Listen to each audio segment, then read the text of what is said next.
Life is sweet. Let it sweep you off your feet. Hi, this is Ali, and we are here with Find Your Joy. And today, oh my gosh, to a treat. We have the fabulous, the charismatic, the incredibly talented. I have a very long list of adjectives here I could go on and on with. Sarah Smith of the Sarah Smith Band. There is a correlation somehow of this. Imagine that. Sarah, welcome. Thank you so much. Thanks for having me on the show. I'm super excited. I was going back in my mind and, this memory thing. I think I remember the first time I discovered The Wonder That Is You is through my friend Lainey. I'm going to say that Lainey went to a house concert or something. And I'm talking about like probably 10 years ago or something. And I'm thinking it was in Vancouver. I'm not sure if I have these details correct. She can correct me later when she goes, what? No, that was at this place. But whatever. And then of late, you've been touring, and a couple of friends of mine have been touring with you around Europe and having a great time. So where do we start? You were born in a log cabin. No, you were born in London, Ontario. Is that correct?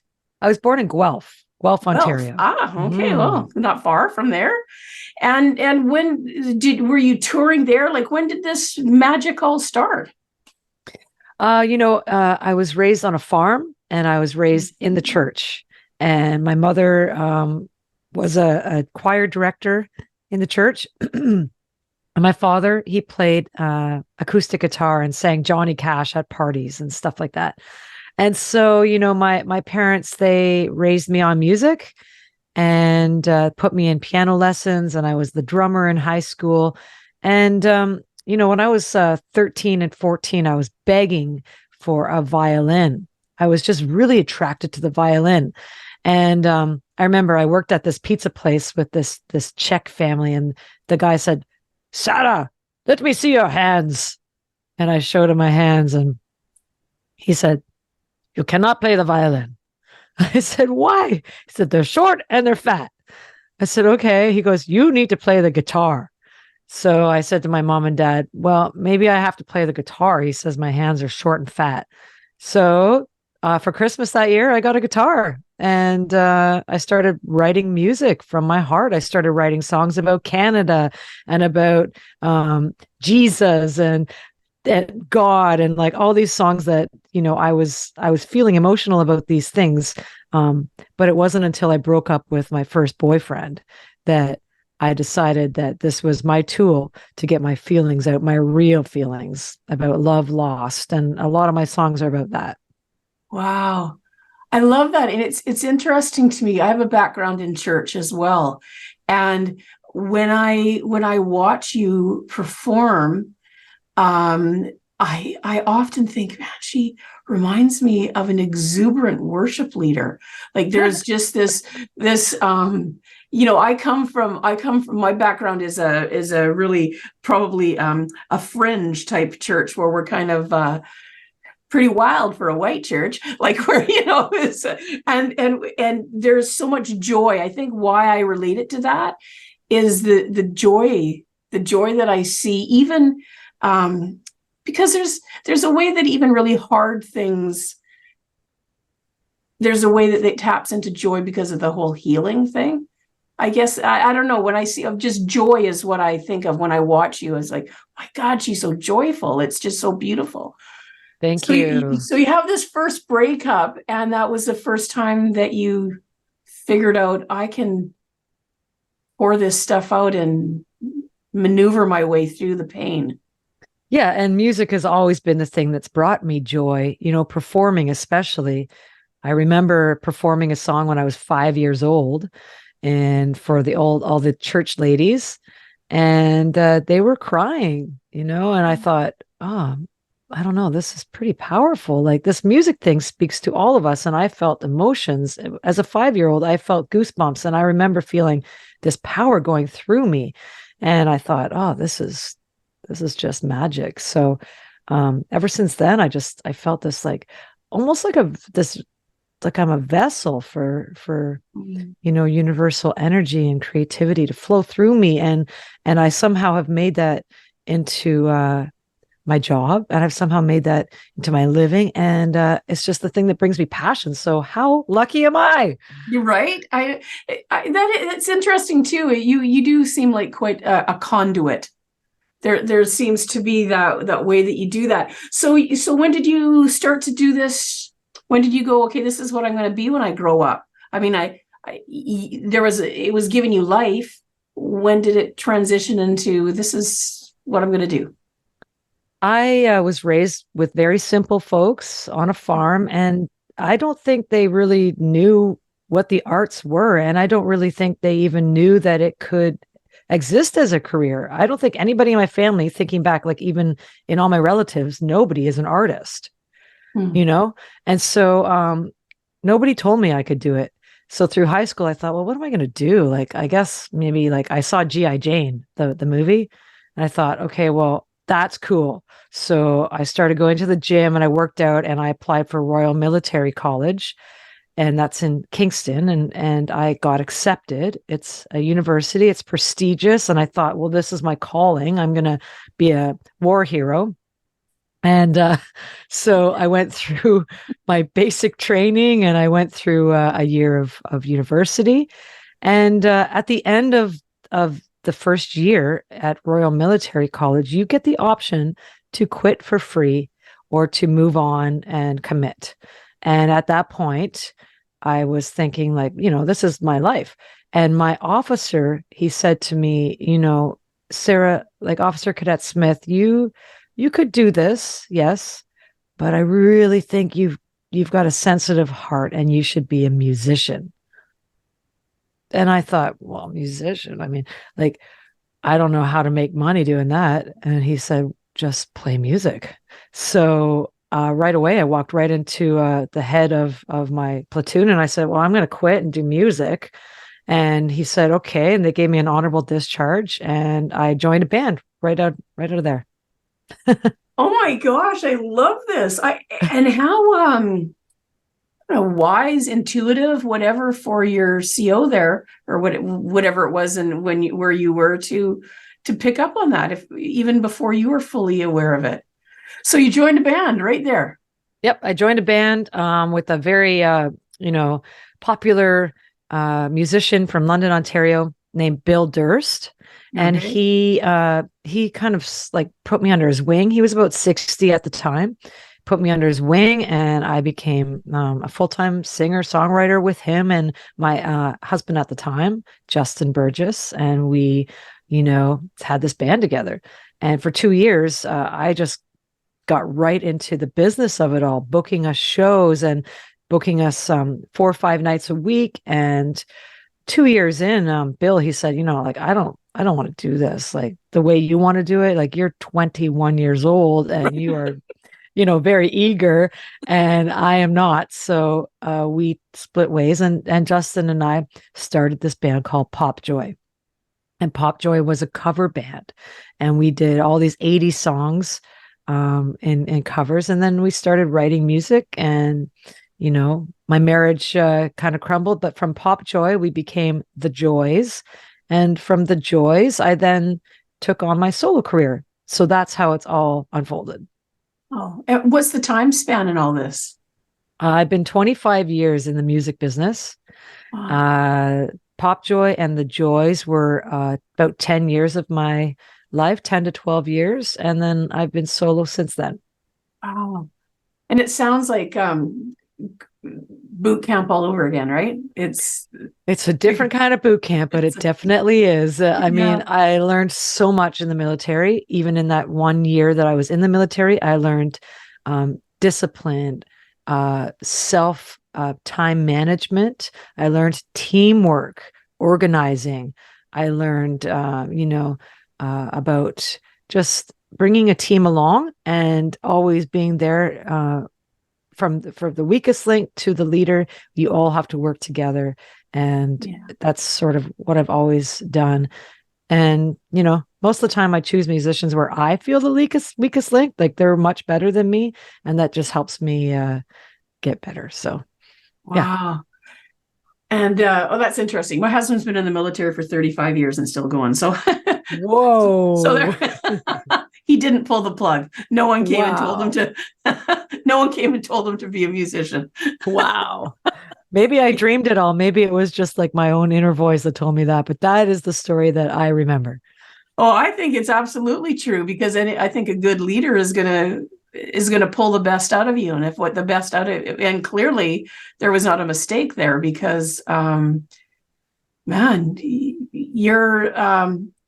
you have a way. I think that I saw a clip that you did that talked about I don't the details. Okay, I'm not going to get worried about the details, but it was very much about the healing that music brings, and I think specifically you were talking something about, and maybe you can expand on that, something about that you kind of went into this specific gig that you were doing, thinking about how you wanted this to all go right, musically and all that.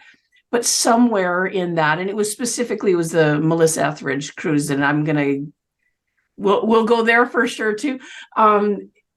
But somewhere in that gig, it became clear to you that it was really about the connection and the community and healing and love bomb. What, how did that, like, what happened in there that did that for you?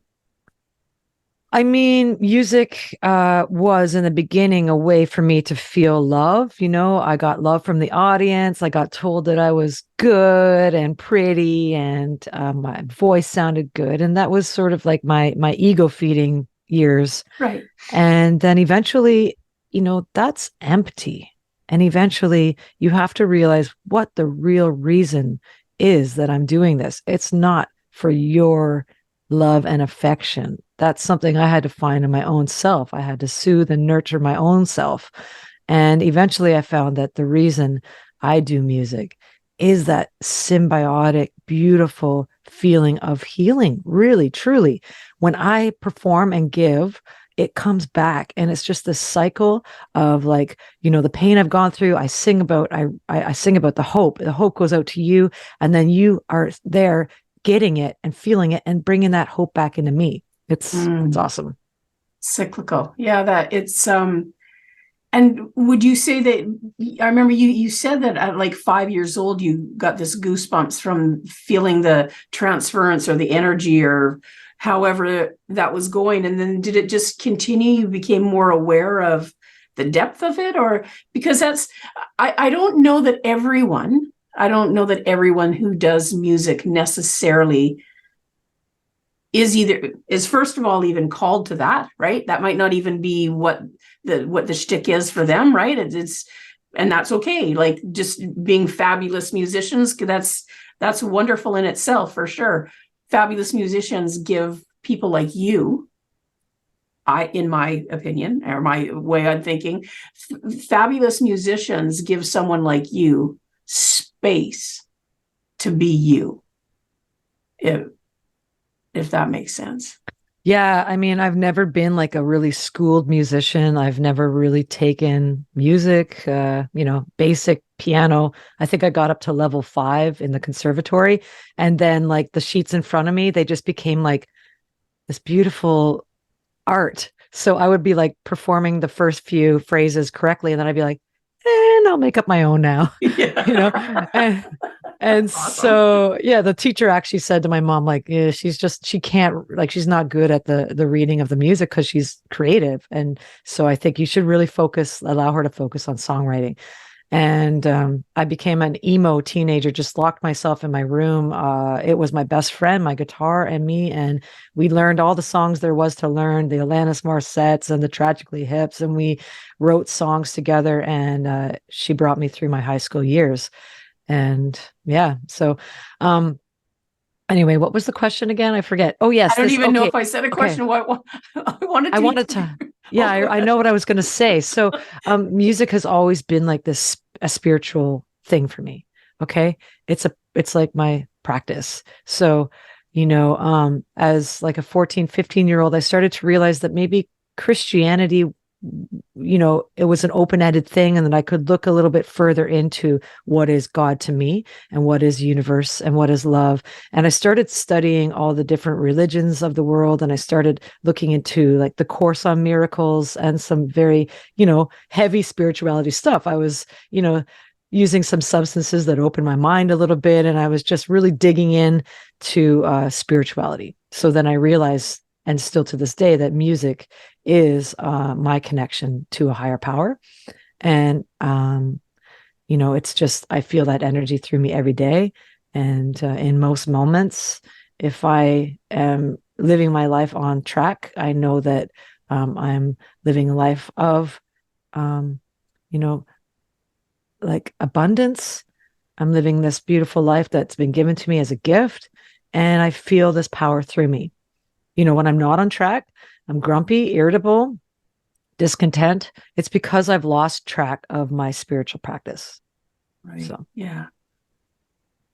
I can understand that. I have a list of things that I know that if I don't have that list in order to just rules for rules sake, but if I waver from that, the wheels come off the bus pretty quick for me, right? And I can get how that one works. I wanted to say too, you say something and then later you're thinking, oh wait, what I actually meant to say, what my client was trying to say, Your Honor, was surrounding ourselves with really great musicians so that you can do what you do. I'm certainly not taking you out of that equation, right? You're an accomplished musician and songwriter and singer on your own. I just think that surrounding ourselves with people who are really fabulous at what they do means you get to soar without having that thing in my mind or in your mind, right? Like thinking about what's the next thing. That's not that anyone else was thinking that, but I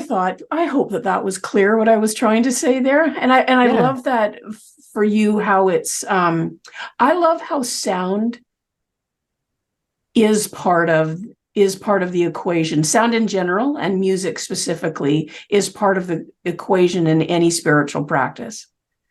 And in spirit itself, it's like love just is love, and I can't separate that from a God or a universe or whatever spiritual practice. And music somehow is such a beautiful vehicle to have that cruising around in.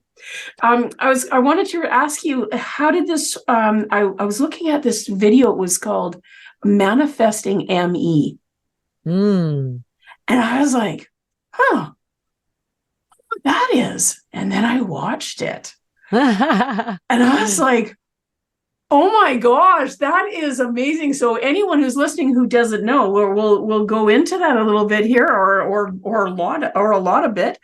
I think it was a contest to be a musician on a cruise that Melissa Etheridge was doing.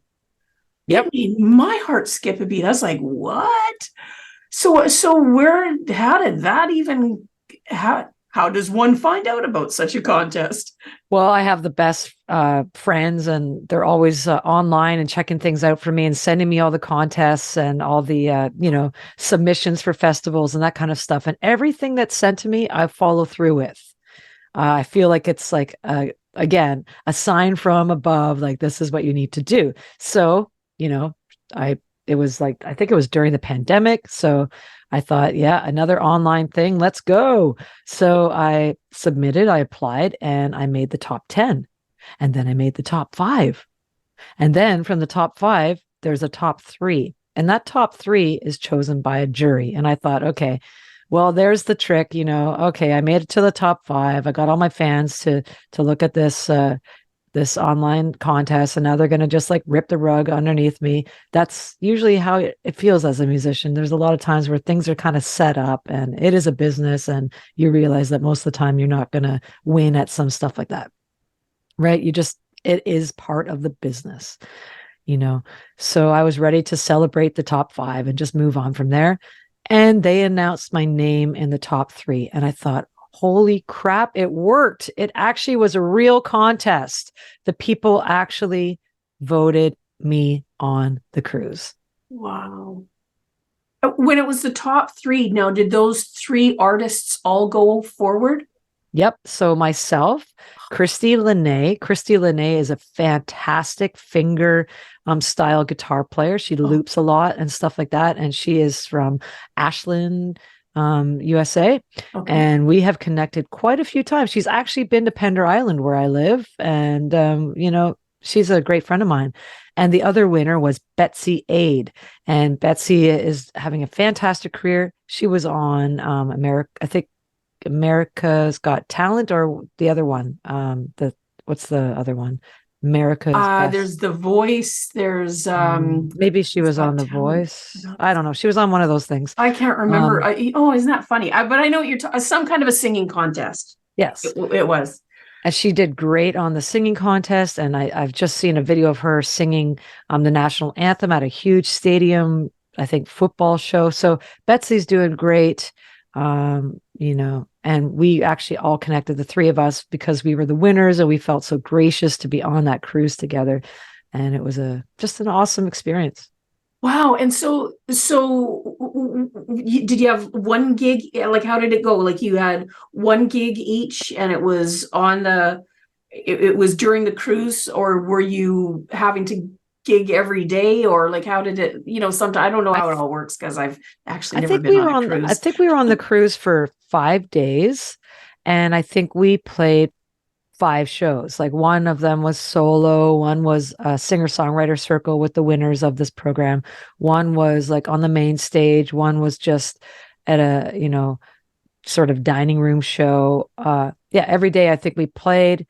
We got a free trip for me and my band, and I had to invest some money in getting us there. I also invested some money in getting a videographer crew and a documentary crew to follow me around. And they're very beautiful young ladies. So they were, creating a scene there.